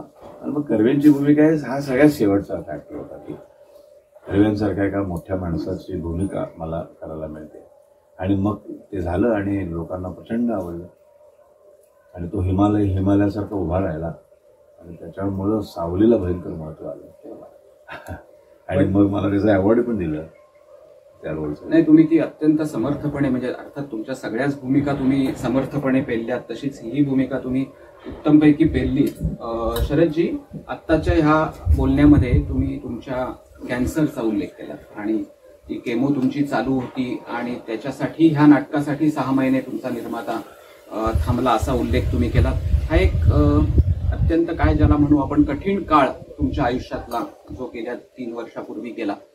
अर्थात ह्या विषयावर सुद्धा तुम्ही अनेक तुमच्या मुलाखतींमधून बोललेले आहात तुमच्या या आजारपणाबद्दल. त्यातल्या एकाच मुद्द्याला स्पर्श करून फक्त आपल्याला या संवादात पुढे जायचंय आणि तो म्हणजे या संपूर्ण तुमच्या ट्रीटमेंटच्या काळात तुमची ट्रीटमेंट करणारे जे डॉक्टर देशपांडे, मी नाव चुकत नसेल तर डॉक्टर शैलेश देशपांडे, तर यांनी तुम्ही नाटकाची जबाबदारी घ्या, मी तुमची जबाबदारी घेतो अशा प्रकारे त्यांचं एक वाक्य वाचनात आलं होतं. आणि पूर्णपणे त्यांच्या काय म्हणू त्याला ट्रीटमेंटवरती विश्वास ठेवून, त्यांच्यावर श्रद्धा ठेवून या सगळ्या भयंकर प्रकारातून तुम्ही बाहेर आलात. तर त्याविषयी आता एक ह्याच्यात फार गैरसमज आहे. बरं, थोडासा असा आहे की कॅन्सरची जी ट्रीटमेंट होती, म्हणजे ज्या किमोथेरपी होत्या, तोपर्यंत डॉक्टर देशपांडे माझ्या आयुष्यातच नव्हते. बरं, ते आले 12वी किमोथेरपी संपल्यानंतर. अच्छा. 12 किमोथेरपी झाल्या, त्याच्यानंतर मला हेपेटायटिस बी झाला लगेच 8-10 दिवसांनी. आणि त्यावेळेला माझा एक कॅमेरामन मित्र आहे मोहन भट म्हणून, त्याला जेव्हा कळलं की शरदला असं असं झालं, तेव्हा त्यांनी मला फोन केला. म्हणाला सगळं बाजूला ठेव, गाडीत बस आणि पुण्याला ये. तितकं सांगतोय म्हटल्यावर मुलाला म्हटलं जाऊया आपण, काहीतरी हे वेगळं सांगणं असेल वरनं. मी हे संकेत मानतो नेहमी. आता परमेश्वर स्वतः येत नाही सांगायला, तो अशी माणसं पाठवतो, पेरतो, ते कुठून तरी तुम्हाला सजेस्ट करत असतात. आणि म्हटलं इतकं बरं, त्याला काय गरज होती, स्वतःहून फोन बिन करून इतका हट्टाला पेटला तू येच. मी दुसऱ्याची गाडी घेऊन निघालो आणि मग तिथे शैलेश देशपांडे यांची एंट्री झाली. आणि त्यांना मी सांगितले की माझी आता 5.5 लिटर पाणी, एक पाय माझ्या हत्ती सारखा झालेला आहे. आणि मला हे 18 का 19 ऑगस्ट 19 सालची गोष्ट आहे. आणि 29 सप्टेंबरला नाशिकमध्ये हिमालय सावलीचा शुभारंभ करायचा होता, असं निर्मात्याचं म्हणणं होतं. कानेटकर नाशिकचे म्हणून नाशिकमध्ये करायचं. तर मी त्यांना म्हटलं मी आता कॅन्सर मधनं बाहेर आलोय आणि हेपेटायटिस बी झालाय आणि डॉक्टरने सांगितलं लिव्हर डॅमेज झाली, ती आता बदलावी लागेल. तर आता अशा परिस्थितीत नाटक करू शकतो काय मी? तर ते म्हणाले की मला थोडा वेळ द्या. ते सगळे रिपोर्ट्स बघितले, पूर्ण 2 तास ते होमिओपॅथी डॉक्टर नेहमी सगळं डिटेल चेक त्याशी बोलतात जन्मापासून, तसं ते सगळं बोलत गेले. आणि 2 तासानंतर म्हणाले की ती कधी प्रयोग करायचा आहे? म्हणजे 29 सप्टेंबर, 1 महिना 10 दिवस आहेत आपल्याकडे. तुम्ही 29 सप्टेंबरला स्टेजवर हिमालय सावली करा. म्हटलं ह्याचं काय करू, हे पाणी झालंय आणि हे सगळं जाणार म्हणाल. आता हे सगळं माझ्यावर सोपवा आणि एक फक्त करायचं, मी लिहून दिलेलं तेवढंच तसंच खायचं. त्यांनी प्रचंड कडक असे पथ्य लिहून दिलं मला, त्यांच्या होमिओपॅथीच्या गोळ्या दिल्या. मला ॲलोपॅथी पूर्ण बंद करा, 100% माझ्यावर विश्वास ठेवा. 29 सप्टेंबर सायंकाळी 5 कालिदास नाट्यगृहात नाशिकला तुम्ही प्रयोग करा. त्यांचा आत्मविश्वास, त्यांचं बोलणं 2 तास. बाहेर आलो, मुलाला म्हटलं काय वाटतं तुला, मेरी अंदर की आवाज कह रही है यार ये डॉक्टर सही है. मुलगा म्हणाला बाबा मला पण असंच वाटतं, करूया आपण. म्हटलं आणि आपण प्रयोग काय दुसऱ्याच्या जीवावर करत नाही ना, माझ्या जीवावर करतात. मग कोणाला विचारायची काय गरज आहे, करूया. घरी आलो, सगळी ॲलोपॅथी एका पिशवीत घातली, दिली फेकून दिली आणि होमिओपॅथी सुरू केली. त्यांनी सांगितलेलं पथ्य पाळायला सुरुवात केली. मिरॅकल घडलं. 29 सप्टेंबरला मी हिमालय सावलीचा प्रयोग केला. गणपती बाप्पावरची श्रद्धा आणि त्या डॉक्टरांवरती तुम्ही दाखवलेला त्यांनीच त्यांना पाठवलं. अर्थातच बाप्पानीच त्यांना पाठवलं आणि त्यांच्या हस्ते असं म्हणू आपण की तो येत नाही ना, आता कलियुग आहे ना, तो स्वतः येत नाही कधी, तो पाठवत असतो कोणाला तरी. अगदीच मनुष्य रूपाने. आपल्याला आश्चर्य वाटतं बघा, बरोबर ह्याच वेळेला हा माणूस मला का भेटावा, असे काहीतरी फालतू प्रश्न पडतात आपल्याला. तसं ती योजना फार वेगळी असते. मी जसं सुरुवातीला म्हटलं की मी गणेश स्तवनाने आजच्या भागाची सुरुवात केली, याचं कारण की तुम्ही वाहतोही दुर्वांची जुडी या नाटकामध्ये बाळ कोलटकरांची भूमिका साकारली होती. तर त्यातल्या एखाद्या जुडीचा आविष्कार आमच्या रसिकांसाठी करावा आणि मग आपण नथुरामकडे जाऊ. लाटे मागून लाट धावते, लाटे मागून लाट धावते, तरी किनारा भेटे ना. पाप धावते पुण्यक्षेत्री, तरीही साठा संपेना. काळ कावळा रांजण भरतो, खड्या मागुनी पडे खडा. पुण्यवान मी कसा राहिलो, कसा भरे ना अजूनही खडा. अशांची अशीच होते दशा. हे पाप नको, हे पुण्य नको, हा जीव नको, जगणेच नको. या सर्वांतून मोक्ष मागतो, अष्टांगाचे करून घडी वाहतो ही दुर्वांची. या बात मरा मरा म्हणता म्हणता वाल्याचा वाल्मिकी झाला. मरा मरा म्हणता म्हणता वाल्याचा वाल्मिकी झाला. मज म्हणतील माझे मागे उपजला निपजला गेला. या चुकलेल्या यात्रे मधला, या चुकलेल्या यात्रे मधला. मीच तो चुकलेला कापडी. ते दीर्घ आहे ना, कापडी वाहतो ही दुर्वांची. या बात. नथुराम. पण पुन्हा एकदा नथुराम गोडसे या नाटकाकडे जाण्यापूर्वी मला वाटतं नथुराम गोडसेचे 7 प्रयोग झाल्यानंतर जेव्हा ते नाटक बंद पडलं होतं, त्याच मधल्या काळामध्ये कमल हसननी तुम्हाला त्यांच्या दक्षिणेतल्या चित्रपटात नथुरामच्या भूमिकेसाठी विचारलं होतं आणि तुम्ही ती भूमिका, नथुरामची भूमिका त्यांच्या हे राम चित्रपटात, त्या हे राम चित्रपटामध्ये नथुरामची भूमिका केली होती. तर एक दक्षिणेतल्या चित्रपटाचा, त्या चित्रपटसृष्टीचा अनुभव म्हणून अतिशय शिस्त, शब्दाला प्रचंड जागणारी माणसं, अत्यंत व्यावसायिक. सिनेमा ज्या क्षणी फायनल झाला मी करायचा, ज्या क्षणी, तेव्हा मला पहिला कमलजींचा फोन आला की अभी तक पैसों के बारे में कुछ बात नहीं हुई है शरद, तो क्या आप कितना लेंगे. तेव्हा माझी मराठी नाटकातली नाईट होती 125 रुपये. मी कमल हसनला काय सांगणार, किती दे म्हणून सांगणार. मला तरी अंदाज कुठे आहे काय पैसे असतात, काहीच माहित नाही. 2 मिनिटं थांबवणे अतिशय हुशारी केली. म्हटलं आप जो देंगे वो मैं लूंगा और काम करूंगा, आपके साथ काम करना है बस. अरे पक्का, नाराज तो नहीं होगा. बिल्कुल नहीं, देखूंगा भी नहीं कितना दिया है. ठीक है, आ जाओ. सर बाकी सगळं झालं, गेलो. एअरपोर्टला गेलो, कोईमतूरला उतरलो. तिथून वर उटीला जायचं होतं, 3 तासाचा प्रवास, तो घाट अख्खा चढून. थंडीचे दिवस होते, मुंबईत भयंकर गरम असतं, तेव्हा मी काही थंडीचं घेतलेलं नव्हतं. तिथे गेलो तर त्या ड्रायव्हरने मला सांगितलं की डायरेक्ट हॉटेलवर न जाता आधी सेटवर जायचंय, कमलजींना तुम्हाला भेटायचंय, तुमच्याशी काही बोलायचंय, तुमचं शूटिंग आज नाही, उद्यापासून. म्हणजे ठीक आहे. घेऊन गेला मला. म्हणजे माझ्याशी असून पण असं मला बघितलं, बसवलं. म्हणाले ठंड के लिए कुछ कपड़ा लाया कि नहीं? नहीं सर, मुंबई में बहुत गर्म होता है. मुझे नहीं मालूम था ऊटी में इतनी ठंडी होती. अरे यार रुक. ते स्वतः उठले. त्यावेळेला त्यांची बायको होती सारिका. तिला म्हणाले जा, ती कॉस्ट्यूम डिझायनर होती. तेव्हा जा कुछ लेके आ जाए, उनके पास कुछ है नहीं. मग तिने एक असं मोठी छान जाड अशी सुंदर शाल घेऊन आली ती.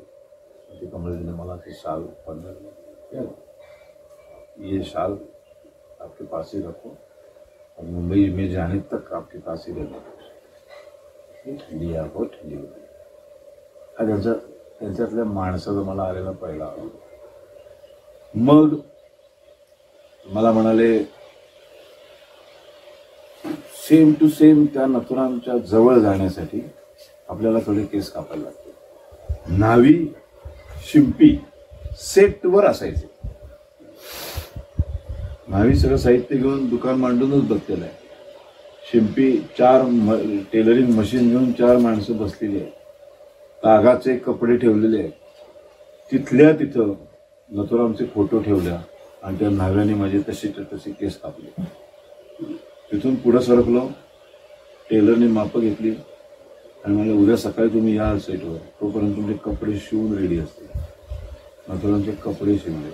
मग मला म्हणाले ही गाडी तुमची, हा ड्रायव्हर आणि ही गाडी, तुम्ही पुढचे 8 दिवस उटीमध्ये आणि मद्रासमध्ये पूर्ण वेळ ही गाडी आणि ड्रायव्हर तुमच्या दिमतीला असो. ही गाडी दुसऱ्या कुणासाठीच नसेल.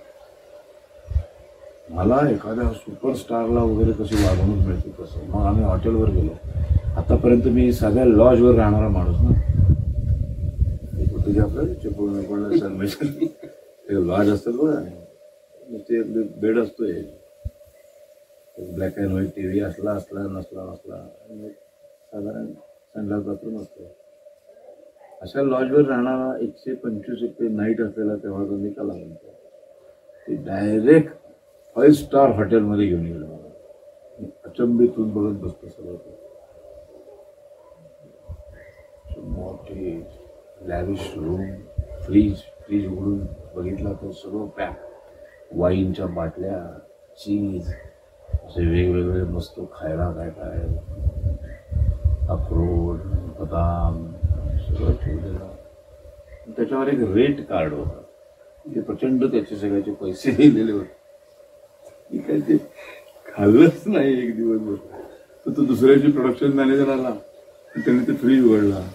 अरे लोगों का फ्रिज खाली होता है एक दिन में, आप कुछ खाते हैं कि नहीं? नहीं, वो अच्छा ऊपर का रेट देखा आपने? हाँ सर. कितना पैसा मिलने वाला है वो मालूम नहीं है मुझे. तो जो मिलेगा इसमें ही जाएगा, तो कैसे चलेगा तुम्हाला? अरे यार ये क्या यार आप बेशरम जी, ये सब प्रोडक्शन का खर्चा होता है. तो ये कुछ भी, हाँ लोग देखो 24 घंटे में मैं भरता हूँ सब खाली हो जाता है. वाइन बिन कुछ रहता नहीं है और आपका पूरा वैसे के वैसा है. और अभी देखो कल से पण तुम्ही दारू अजिबातच पीत नाही, त्यामुळे त्या बाटल्या तशाच राहिल्या. पण काजू अक्रोड बदाम हाणले मस्त चहाला. थंडी बिंडी होती, मजा आली. आणि मग ते इतकं प्रोफेशनली काम करतात. ती गाडी, तो ड्रायव्हर खरोखरच शेवटपर्यंत माझ्याबरोबर. त्यांचं वेळापत्रक असतं, इतके वाजता तुम्हाला गाडी न्यायला येईल. ती गाडी फक्त 15 मिनिटं तुमची वाट बघेल. तुम्हाला खाली या, गाडी आले असा एकही माणूस फोन करणार नाही. ती जबाबदारी तुमची. तुम्ही त्या वेळेला खाली येऊन बसायचं. गाडी आली, रिसेप्शनला तुम्ही असाल तर तुम्हाला तो घेऊन जाईल. नसाल तर 15 मिनिटं वाट बघेल, तो निघून जाईल. त्यानंतर तुम्ही चालत यायचं. इतकी शिस्त. सगळं झालं. शेवटचा दिवस. काम आवडलं. कमलजींची माझी छान मैत्री झाली. आम्ही खूप गप्पा मारायचो. त्यांना खूप चिक्क्या आवडतात. हा, ते जेवण झालं सगळं की मग असं एक चिक्क्यांचं ताट येतं. ते भारतभर जिथे कुठे वेगवेगळ्या चिक्क्या मिळतात ते सगळ्या चिक्क्या असतात. आणि ते माझं काम आवडलं त्यांना, मी पण आवडलो. आमचं छान ट्युनिंग झालं. आणि मग मला नेहमी ते जेवणानंतर शरद को बोला, आम्ही जायचो. क्या अरे चिक्की खावा यार, मेरे साथ बैठो खाओ. मग मी चिक्क्या खायचो. गोड आवडत होता त्याला. असं सगळं होत होत होत शूटिंग संपलं आणि 8व्या दिवशी आम्ही निघालो तर स्वतः आले आणि ते प्रोडक्शनवाल्याकडनं पाकिट घेतलं. इसमें एयर टिकट है और 500 रुपया रखा है एयरपोर्ट से मुंबई में घर जाने के लिए. 98ला 60 ते 70 रुपयात तुम्ही एअरपोर्टवरनं घरी जाऊ शकत होता. त्यांनी त्यासाठी मला 500 रुपये दिले, एअर तिकीट दिलं. त्याच्याबरोबर डिमांड ड्राफ्ट होता. मला म्हणाले हम चेक देते नहीं है, मुंबई के प्रोड्यूसर जैसे चेक बाउंस होने की हो सकते हैं, डिमांड ड्राफ्ट कभी बाउंस नहीं होता. और तुमने मुझे कहा था तुम जो दोगे मैं देखूंगा नहीं, फिर भी मैं चाहता हूँ मेरे सामने एक बार देखो, नाराज हो तो बताओ. आता ही साली आपण बघूया काय आपली किंमत बाजारात नाही का. असं हळूच काढलं. 56,000 रुपये होते. मी 2 मिनिटं बघत राहिलो, कॅल्क्युलेशन केलं, 8 दिवस म्हणजे 7,000 रुपये पर डे. मी ऍक्टर आपल्याला जागू झाला. हा अच्छा ठीक आहे नो प्रॉब्लेम. मला म्हटलं जायला आयुष्यात बघितलं नाही तेवढे पैसे. इतकं थरो प्रोफेशनल माणसं. त्यानंतर पण मुंबईत जेव्हा जेव्हा आले तुम्ही कधी त्याच्यात यायला फोन केला तर जरूर मला भेटायला बोलवायचे. फार मजा आली. फार शिस्त. स्टार बेर तिकडे काही नसतं. तुम्ही किती कोण स्टार असाल, दिलेली वेळ जर पाळली नाही तर तुम्ही आउट डायरेक्ट. पण शरदजी तुम्ही आता ह्या कमलजींच्या एकूण तिथल्या सगळ्या प्रोफेशनलनेस विषयी सांगत होतात आणि तुमची व्यवस्था तिथल्या हॉटेलमध्ये केली कशी त्याबद्दल सांगत होतात. त्याच्यावरून एक आठवला म्हणून तेवढा एक प्रश्न विचारून पुढे जातो. तुमच्या अगदी उमेदीच्या काळात सुरुवातीच्या मराठी चित्रपटसृष्टीमध्ये एक सोलापूरच्या रेल्वे स्टेशनवरती घडलेला किस्सा तुमच्याकडून अनेक वेळा ऐकलाय. तिथे तुम्हाला कशा प्रकारची वागणूक मिळाली हा किस्सा अनेक वेळा ऐकलाय, लोकांनी ऐकलाय तो. त्याच्यामुळे तो किस्सा मी परत नाही विचारत तुम्हाला, पण ह्या दोन म्हणजे मराठी चित्रपटसृष्टीत मिळालेली त्यावेळेची तुम्हाला वागणूक आणि आता अर्थात कारण कमल हसनकडे जेव्हा तुम्ही काम करायला गेलात तेव्हा सुद्धा फक्त नथुरामचे 7च प्रयोग झाले होते. म्हणजे असं काही नव्हतं की नथुराम गोडसेचं असंही नव्हतं, कोणीच ओळखत नव्हतं. तर त्यामुळे ह्या दोन भूमिकेविषयी किंवा ह्या दोन वृत्तींविषयी म्हणून आपण कसं बघता तुम्ही? दाक्षिणात्य चित्रपटात आणि इथल्या असा हा फरक करावा लागेल. हिंदी मराठी करून नाही जाणार. कारण इथे मुंबईत हिंदीत मध्ये पण हरामखोर लोक आहेत. फक्त आता काय होतं, मी हिंदीत जेव्हा काम करायला सुरुवात केली, कमल हसनचा हे राम सोडला, मग बराच गॅप नंतर जेव्हा मी परत काम करायला सुरुवात केली तोपर्यंत मला खूप रियालिटीची जाणीव झालेली होती. वास्तवाचं खूप मोठं दर्शन बरेच वर्ष घेऊन मी मग हिंदी सिनेमात आणि हिंदीवाल्यांबरोबर काम करायला लागलो. ते मला माहीत होतं. त्यामुळे पहिल्यापासून तलवार काढूनच तयार असायचं. कुणाची हिंमतच नाही की मला वाईट ट्रीटमेंट दे. त्यामुळं मग हिंदीत कधी परत वाईट ट्रीटमेंट मिळण्याचा सवाल नाही आला आणि मराठीत तर अजिबातच येत नाही. पण तो काळ असा होता की तेव्हा मी कोणी नव्हतो आणि तो सोलापूरला मी प्लॅटफॉर्मवरती आलो आणि प्रोड्युसर, 2 हिरोईन, 2 हिरो सिनेमातले सगळेजण आम्ही एका ठिकाणी उभे राहिलो आणि तो एसी फर्स्ट एसीचा डबा आला आणि सगळेजण चढलो. मी पण चढलो. तर त्या प्रोड्युसरनी मला सांगितलं, शरद वेळा आहेस का, तुझं एसी मध्ये नाही, तू सेकंड क्लासमध्ये आहेस, तू आणि माझा ड्रायव्हर असं 2 जण दादरला उतरल्यावर ये, मग आपण गाडीत नाही एकत्र जाऊ. तर मी तेव्हाही त्यांना म्हटलं, इथून जर मी सेकंड क्लासमध्ये जाणार असेल तर मी दादरला उतर तुमच्या गाडीतनं कशाला येईल. ज्या दिवशी माझी स्वतःची गाडी येईल तेव्हा भेटू आपण. आणि मग मी तिथून उतरल्यानंतर त्यांना भेटलोही नाही. मी सगळं रिक्षा टॅक्सी करून मी घरी आलो. ठरवलं तेव्हा एक दिन आएगा, आपण म्हटलं हर कुत्ते का दिन आता है. कुत्र्याचा पण येतो, माणसाचं का नाही येणार. आणि अरे दिवस नक्की झाले. पण असे जे अनुभव येतात ना ह्याच्यातून स्ट्रॉंग बनत जातो माणूस. आणि नंतर असं लक्षात येतं, एक सगळ्यात फार मोठी रियालिटी काय माहितीये का, आपण जेवणाची पंगत असते की नाही, जेवणाच्या पंक्तीत आपण बसतो, पहिला भात वरण भात संपतो, पक्वान्नाची वेळ येते, काय आज जिलेबी आहे, आपण पहिल्यांदा एखादी वाढलेली असते बघा, पहिले वाढले एक पटकन खाऊन आता मला जिलेबी हवी असते आणि आपण जरा जिलेबी आणा ना, तर तो म्हणतो हा सर आणतो, तो जातो, तो जिलेबी आणतो, आपण कुठेतरी मध्ये असतो, तो चायला तो पंक्तीच्या पहिल्या माणसापासून वाढायला सुरुवात करतो. तो बरोबर नशीब असं असतं ना की तो जरा आपल्या आधीच्या माणसात शेवटची जिलेबी घालतो आणि आपल्याला म्हणतो आणतो हा परत. आणि जर नशिबात असेल जिलेबी तर आधीचे सगळे नको नको नको म्हणतात आणि भरलेलं तर तुमच्या समोर येतं. ही रियालिटी आहे. इथं जे लिहिलंय त्या भूमिका माझ्याशिवाय कोणालाच मिळणार नाही. इथं जेवढा पैसा लिहिलाय, जेवढी प्रसिद्धी लिहिली, जेवढा लौकिक लिहिलाय, तेवढाच मिळणार आणि तेवढा मिळणारच, एवढाच मिळणार आणि तेवढा मिळणारच.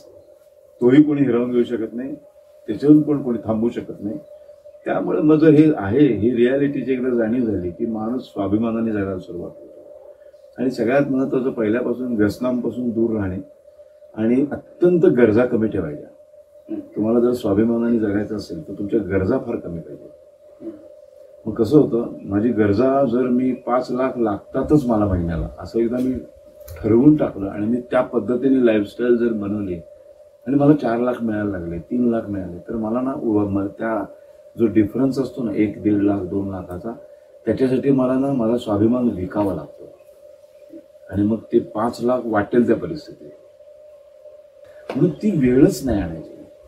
माझा उदरनिर्वाहच 50,000 कसा होईल? मला 2.5-3 लाख मिळतात, 4 लाख मिळतात, त्यातले उरतातच सगळे हो. कुठे 6 महिने झाला कोणीच काही दिलं नाही तरी जातात माझ्या व्यवस्थित, कळलं का? त्यामुळे गरजा अत्यंत कमी ठेवा. मी सगळ्या माझ्याबरोबरच्या कलाकारांना सांगत असतो, तुम्ही गरजा, त्याच्याकडे हे आहे गाडी आहे, त्याच्याकडे ते आहे बॉय आहे, त्याच्याकडे ड्रायव्हर आहे, म्हणून तू कशाला सहज ज्या दिवशी घेऊ शकशील त्या दिवशी घे. सहज बंगला घेऊ शकेन तेव्हा घे ना. राहायला पैसा कमवायचा कशासाठी ना? तुम्ही जसं आता म्हणालात की इथे जे लिहिलेलं आहे ते तुम्हाला मिळतंच, तसं नथुराम गोडसेच्या भूमिकेवर तुमचं नाव लिहिलेलं होतं आणि म्हणून ते तुम्हाला मिळालं. कारण नथुराम गोडसे बोलतोय हे नाटक खरं म्हणजे 1988 सालीच लिहून झालेलं होतं आणि सुरुवातीला डॉक्टर लागूंकडे ती भूमिका गेली होती. डॉक्टर लागूंनी ती भूमिका करण्यासाठी नकार दिला. माझी माहिती जर चुकत नसेल तर मला वाटतं त्याच्यानंतर विक्रम गोखले यांच्याकडे ही भूमिका गेली होती असा उल्लेख कुठेतरी येऊन माझ्या माहितीत नाही. माझ्या माहितीत फक्त डॉक्टरांकडे गेला होता. अच्छा. आणि डॉक्टरांना एक नाटक ते खूप एकांगी वाटलं. हो. की ते प्रदीपला असं म्हणाले होते की मला नाटकात जेवढं तू नथुरामबद्दल लिहिलंय तेवढी दुसरी बाजू पण स्ट्रॉंगली लिही, दोन्ही तुल्यबळ होते, मग करत मजा येईल. तसं होणार नव्हतं. प्रदीप त्याच्यावर ठाम होता, त्याच्यामुळे त्यांनी ती भूमिका स्वीकारली नाही आणि ती 10 वर्ष नंतर म्हणजे त्याच्यानंतर 10 वर्ष विक्रम काकांना विचारलं होतं वाटतं, असं मला वाटतंय. मी कुठेतरी वाचल्यासारखं वाचनात गेलंय. ठीक आहे, तो मुद्दा बाजूला ठेवू आपण. पण 1998 साली जेव्हा नथुराम गोडसे ही भूमिका तुमच्याकडे आली त्याच्यानंतर डॉक्टर लागू प्रयोग पाहायला आले. ही जी भूमिका माझ्याकडे आली होती आणि आज आता शरद वंशे करतायत, तर त्यांनाही उत्सुकता, असं त्यांनी म्हटलं होतं की मलाही उत्सुकता होती की काय कशा पद्धतीने तुम्ही करता. तो प्रयोग पाहिला जेव्हा डॉक्टर लागू आले तेव्हा प्रयोग संपल्यानंतर त्यांनी तुम्हाला त्या तुमच्या नथुरामच्या भूमिकेविषयी काही गोष्टी सांगितल्या. त्याचा उल्लेख मला वाटतं तुम्ही तुमच्या मी आणि नथुराम पुस्तकात केलाय. तर त्याविषयी आणि अर्थातच डॉक्टर लागूविषयी. डॉक्टर खरे पुरोगामी म्हणायला लागेल. एखादी भूमिका मान्य नाहीये पण ती करणं चुकीचं नाहीये. आणि ती अभिव्यक्ती आहे, प्रत्येकाला ती केली पाहिजे आणि ती केली आहे. तर ते नाटक मला पटत नाही, नथुराम गोडसे मला पटत नाही, म्हणून मी तो रोलच बघायचा नाही, ते नाटकच बघायचं नाही, ते नाटक होताच कामा नये. असली फालतुगिरी नव्हती त्यांच्याकडे. ती कलाकृती आहे. ती कलाकृती कोणीतरी जीव ओतून करतंय, ती भूमिका कोणीतरी जीव ओतून करते, त्याला दाद दिली पाहिजे. ते नाटक म्हणून त्याच्याकडे बघितलं पाहिजे आणि ते नाटकाला आलं. नाटक संपल्यानंतर पण निघून नाही गेले. काही कलाकार मोठमोठे नाट्य संपल्यानंतर आहे असं करून पण निघून गेलेले न भेटता. डॉक्टरने निरोप पाठवला, मी बाहेर वाट बघतो, शरदला भेटायला सांगितलं. मी बाहेर गेलो, म्हणाले काय अप्रतिम काम केलं. आधी खूप छान सगळी स्तुती केली, नंतर मला म्हणाले ते 2-3 गोष्टी फक्त एक ऍक्टर म्हणून त्या मला वाटल्या त्या सांगतो. तुमचं वय आड येतं त्याच्यात असं म्हणतो. ती मॅच्युरिटी यायला थोडंसं वयाचं पण आहे. तुम्ही आता 34-35 वर्षाचीच आहात. थोडं 40ची क्रॉस झाली की मी काय म्हणतो ते कळेल. पण तत्पूर्वी तो प्रयोग तुम्ही करून बघितला प्रत्येक प्रयोगातून तर तुम्हाला थंड डोक्याने केलेलं कृत्य आहे, अत्यंत विचारपूर्वक केलेलं कृत्य आहे. त्यांनी त्याचं बीपी पण चेक केलं तेव्हा ते बीपी पण नॉर्मल होतं. असा जर माणूस तो करत असेल तर तुम्ही काही प्रसंगात थोडा आक्रस्ताळेपणा करता, थोडी वाक्य जास्त मोठ्या आवाजात चिडून बोलता. तुम्ही तसं न करता ते 2-3 प्रसंग त्यांनी मला सांगितले ते जर तुम्ही अतिशय शांत कूल ब्लडेड जर बोलला तर कदाचित 4 टाळ्या कमी येतील, पण घरी गेल्यानंतर ते असं रक्तात भिनेल. तो किती शांतपणे बोलला आली तो, आणि ते जास्त अंगावर येतं. येतं ना ज्या असं होतं, नंतर काही राहत नाही. हा अनुभव होता त्यांचा, दांडगा अनुभवाच्या बाबतीत प्रचंड सिनियर माणूस. आणि मग ते मला म्हणाले की पहिलं स्वगत म्हणताना एकट्याने पडदा ओढलं, एकटा स्टेजवर आणि स्वगत म्हणणं हाऊसफुल थिएटरमध्ये. हा अनुभव मी नटसम्राटमध्ये अनेक वेळा घेतला, कारण तेच होतं सेम सिच्युएशन सेम होती. पडदा ओढला नटसम्राट एकटाच बोलतो, इकडे पडदा ओढला नथुराम पण एकटाच बोलतो. पण मग ते बदल केलेत तुम्ही? हो केले, ऑफकोर्स. खूप वेळ लागला, एवढं सोपं नसतं ते असं साठकन, कारण रिहर्सल करत नाही आपण.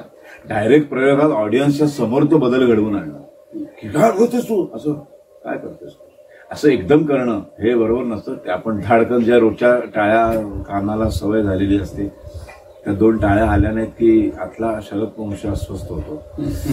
काय चुकलं जायला नाही झालं, जसं गायक समेवर आला आणि काही वा कोणीच केलं नाही तर काय रे आज काहीतरी बहुतेक बेसूर लग्या त्यामुळे असं तसं होतं ना. त्यामुळे मग ते थोडं करत एक 40-50 प्रयोगानंतर ती गाडी जी डॉक्टरांना अपेक्षित होती ती करायला लागली. मला जास्त मजा आली, म्हणजे खरे ठरले ती मजा यायला लागली. मग नंतरचे जवळजवळ 500 प्रयोग मी त्या पद्धतीने केले आणि ते भयंकर अंगावर यायला. तुम्ही अतिशय शांत, मी आता तुला ठार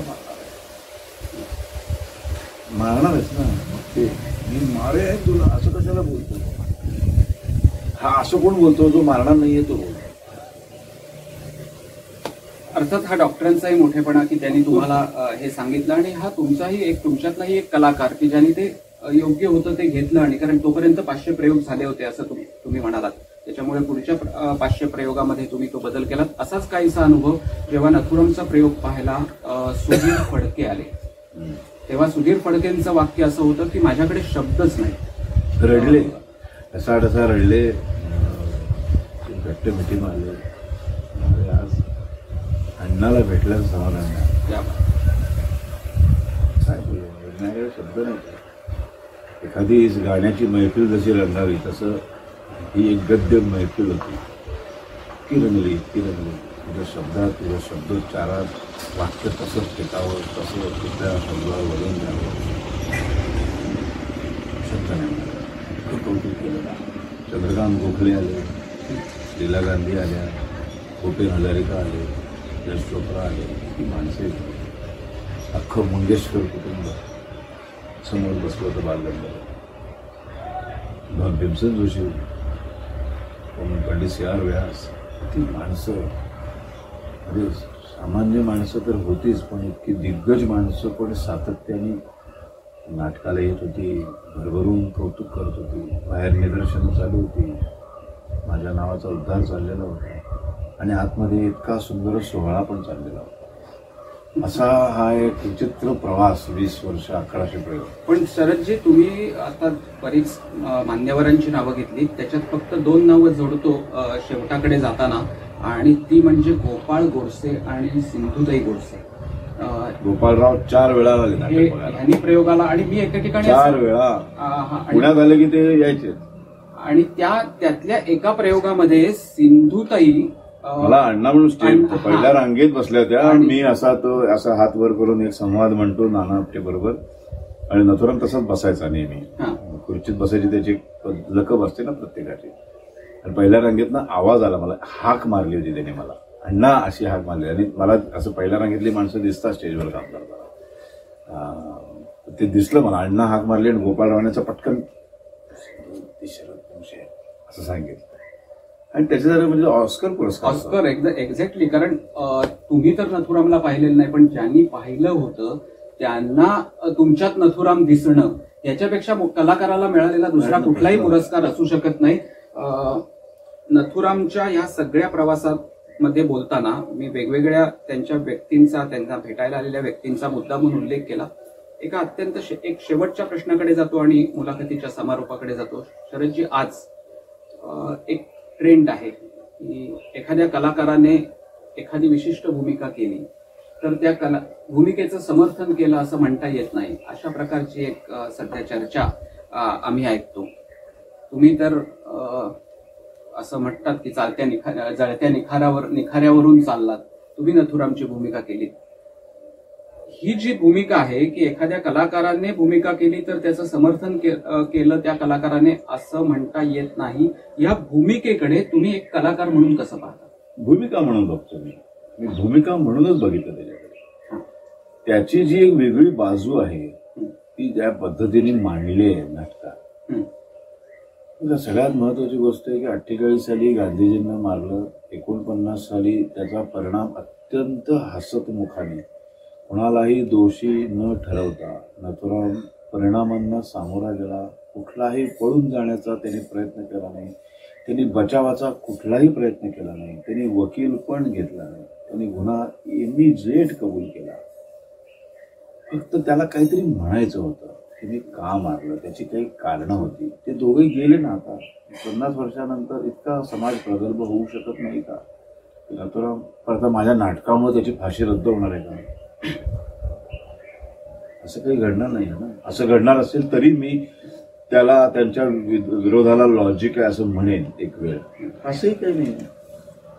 घडून गेलेल्या घटना आहे. तोही फासावर लटकला आहे. मग तो नंतर परागंदा झाला, तो आज ताकद कुठे मिळालाच नाही आणि मी त्याच्यावर नाटक करतो, तसंही नाहीये. मग फक्त 50 वर्षानंतर त्याचं काय म्हणणं आहे? बरं, नथुरामनी गांधी हत्येचं समर्थन ना स्वतः कधी केलं, ना आम्ही कधी केलं, ना माझ्या लेखकांनी केलं.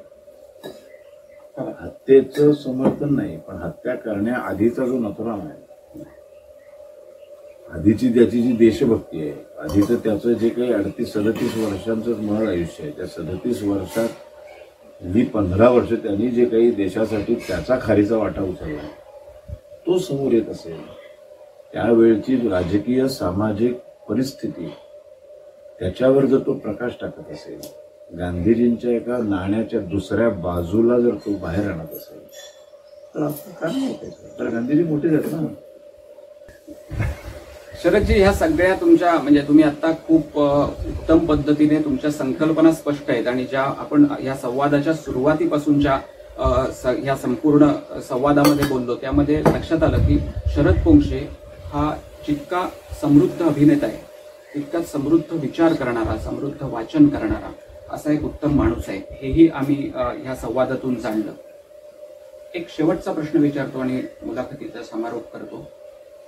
तो प्रश्न मला तुमच्या ह्या संपन्नतेच्या कडेच नेणार आहे, कारण मला त्यातल्या तुमच्या एका धैर्य आणि धाडस याच्याबद्दल मला तुम्हाला विचारायचं आहे.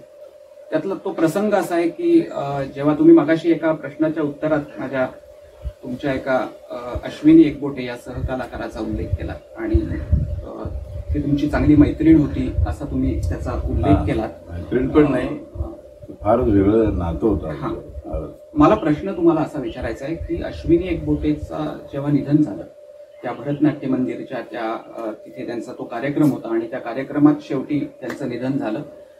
त्याच्यानंतर लगेच तिथे तुमचा नथुरामचा प्रयोग होता आणि त्यामुळे तुम्ही तिथे उपस्थितही होता, त्या प्रसंगाला उपस्थित होता. सर्वसामान्य माणूस, कोणीही त्रयस्थ माणूस जरी गेला, डोळ्यासमोर गेला आणि अशा प्रकारे इतक्या तडकाफडकी गेला तरी सुद्धा खूप आपल्या मनाला शॉक बसतो. आपण एका वेगळ्या विचित्र अवस्थेमध्ये जातो. इथे तर तुमची जीवाभावाची मैत्रीण तुमच्या समोर प्राण तुमच्या सोडती हातात झाली, तुमच्या हातात प्राण सोडती झाली. ह्या घटनेनंतर 1 तासाच्या आत नथुराम गोडसे सारखं नाटक, नथुरामची भूमिका करायला तुम्ही उभे राहता. तुम्हाला निर्मात्यांनी प्रयोग रद्द करूया का असं विचारून सुद्धा नाही, शो मस्ट गो ऑन असं म्हणून तुम्ही उभे राहता. कुठून आणता हो हे धैर्य? हेच संस्कार आहेत ना. सतत मी जर सावरकर वाचत असेल तर मग हे तर मला आलंच पाहिजे. सावरकरांच्या अनुयायाला हे आलंच पाहिजे, ते सहजपणे आलं पाहिजे. म्हणजे कॅन्सरशी कसं लढायचं, अशा सिच्युएशन नंतर इमिजिएट पाऊण तासाने नाटक कसं करायचं. नाटक हा माझा धर्म आहे. नाटक करणं, नाटककार ही जात आहे माझी. त्या धर्माला जागलं पाहिजे ना. त्याला म्हणतोय मी. प्रेक्षक आलेले आहेत, हाऊसफुल गर्दी झालेली आहे. नथुराम सारखा प्रयोग आहे, ते नाटक व्हायला पाहिजे. ते नाटक मी त्यावेळेला प्रयोग न करता मी रडत बसलो असतो. म्हणून अश्विनी येणार होती का? तिला उलटं वाईट वाटलं असं ना की माझ्या जाण्यामुळं मी तर गेलेच, पण शरदला, माझ्या शरदला त्याचा प्रयोग रद्द करावा लागला आणि तो रडत बसला. हे तिला तरी आवडलं असतं का? आहे ना. नंतर प्रयोग संपल्यानंतर 1-3 तासाच्या पॉज नंतर परत रडायचंच आहे. सिनेमा नाही का, आपण पॉज ठेवतो परत चालू करतो. तसं मी माझ्या आयुष्याचा सिनेमा थांबवला, नाटक केलं, पॉज परत सोडला आणि परत रडायला लागलो. सलाम तुमच्या धैर्याला आणि तुमच्या या धाडसाला. आणि तुम्ही आता जसं म्हणालात की सावरकर नुसतेच वाचले नाहीत तर त्यांचे विचार अनुकरले केले नाहीत, प्रयत्न चालू आहे, प्रयत्न करतोय. त्याच पद्धतीने तुम्ही सावरकरांचे विचार महाराष्ट्रभर पोहोचवण्याचं हे कार्य तुमच्या व्याख्यानांच्या माध्यमातून करता. आज आपण सावरकर पुण्यतिथीच्या दिवशी हा संवाद करतो आहोत आणि म्हणून त्या तुमच्या सावरकरांविषयीच्या व्याख्यानाविषयी आणि ह्या आजच्या आपल्या संवादाचा समारोप तुम्ही तुमच्या नथुराम गोडसे या नाटकातल्या स्वगतामध्ये जे सावरकरांबद्दलचं जी वाक्य आहे त्याने करावं. आज 26 फेब्रुवारी, बरोबर 1 फेब्रुवारी 1966ला सावरकरांनी स्वतःचं जीवित कार्य आता पूर्ण झालेलं आहे, संपवण्याची वेळ आली आहे. तर काय करावं? ज्ञानेश्वर माऊलींसारखी समाधी घ्यायची का गुहेत जाऊन, असा विचार केला. ते प्रॅक्टिकली शक्य नाही. मग काय करावं? जलसमाधी घेऊया असं त्यांनी विचार केला. मग ते म्हणाले नाही, जलसमाधी पण नाही. मग त्यांना डोक्यात समर्थ रामदास स्वामी आले. आणि मग समर्थ रामदासांनी जसं प्रायोपवेशन केलं तसं प्रायोपवेशन करूया. आपण आजपासून अन्न त्याग करू आणि मृत्यूला निमंत्रण देऊया. आयुष्यभर तो मृत्यू सातत्याने भेटायला येत होता, तेव्हा त्याला हाकलून दिला. हे आता नाही यायचं, अजून खूप वेळ आहे तुला मला भेटायला, तर गेट आउट असं म्हणून त्याला प्रत्येक वेळेला हाकलून दिला. अंदमानात 11 वर्ष तो सातत्याने दरवाजात उभा होता घेऊन जायला. 11 वर्ष त्यांनी दरवाजाच्या बाहेर त्याला उभा केला. अंदमानात जाण्यापूर्वी समुद्रात उडी मारली तेव्हा मृत्यू पाठीवरती बसायला तयार होता, तेव्हाही त्याला हाकलून दिलं. आयुष्यात जेव्हा जेव्हा मृत्यू समोर आला त्याला सरळ गेट आउट म्हणून सांगितलं. मृत्यूची हिंमत नव्हती. आता स्वतः मृत्यूला निमंत्रण देत आहे की आता ये, झालंय माझं काम पूर्ण. आणि आता कुठल्याही माणसाचं सगळंच काम पूर्ण झालं असं कधीच होत नाही. कोणी असू दे, मग छत्रपती शिवाजी महाराज असतील, समर्थ रामदास स्वामी असेल, ज्ञानेश्वर असतील, तुकाराम असतील, कोणाचंही संपूर्ण कार्य पूर्ण झालं असं कधीच होत नाही. पण तरी थांबावं लागतं कुठेतरी. माझं कार्य जे आहे ते आता माझ्या पुढच्या पिढ्यांनी पूर्ण करायचं. आणि तेव्हा जर माझं मार्गदर्शन हवं असेल तर ते ग्रंथरूपाने मी लिहून ठेवलेलं आहे. समाजातल्या प्रत्येक गोष्टीवरचं माझं म्हणणं मी लिहून ठेवलं. अशी एकही गोष्ट नाही आहे राष्ट्रामध्ये, समाजामध्ये की ज्याच्यावर माझं विचार मांडलेले नाही आहेत, लिहिलेले नाही आहेत. त्याचा पुस्तकांचा आधार घ्यावा आणि पुढे राष्ट्र त्यांनी बघावं. शरीर थकलं, मन थकलं, विचारबुद्धी थकली, आता हीच ती योग्य वेळ आहे असा विचार केला. आणि 1 फेब्रुवारीला त्यांनी प्रायोपवेशनाला सुरुवात केली. अन्न पाण्याचा त्याग केला. हे कोणाला कळू दिलं नाही. स्वतःचा निर्णय स्वतःच्या मनोमन घेतला. कारण नाहीतर ती आत्महत्या म्हणून लोकांनी किंवा पोलिसांनी जबरदस्तीने इंजेक्शन दिली असती, हॉस्पिटलमध्ये ॲडमिट कदाचित केलं असतं, असं काही काही घडू शकलं असतं. सगळ्याचे अंदाज होते त्यांचे. म्हणून त्यांनी काय करतोय हे शेवटपर्यंत सांगितलं नाही. प्रकृती खालावली, डॉक्टर आले, त्यांना ते औषधं देत होते, त्यांनी एकाही औषधाला हात लावला नाही. मुलगी आली, ती सरबत द्यायचा प्रयत्न करते, काही ना काहीतरी प्या, थोडं तरी त्या कसे उभे राहणार. नाही म्हणजे नाही, जाहीर न करता, तर त्या जाहीर करण्यातला धोका त्यांना जाणवत होता. म्हणून ते, कारण मला करू देणार नाही मग कोणी, आणि मग जाहीर न करता पण ती जिवंत समाधी घ्यायची. आणि या स्वतंत्र भारतातली शेवटची जिवंत समाधी असेल की स्वतःहून आयुष्यभर कधीच उपोषण केलं नाही.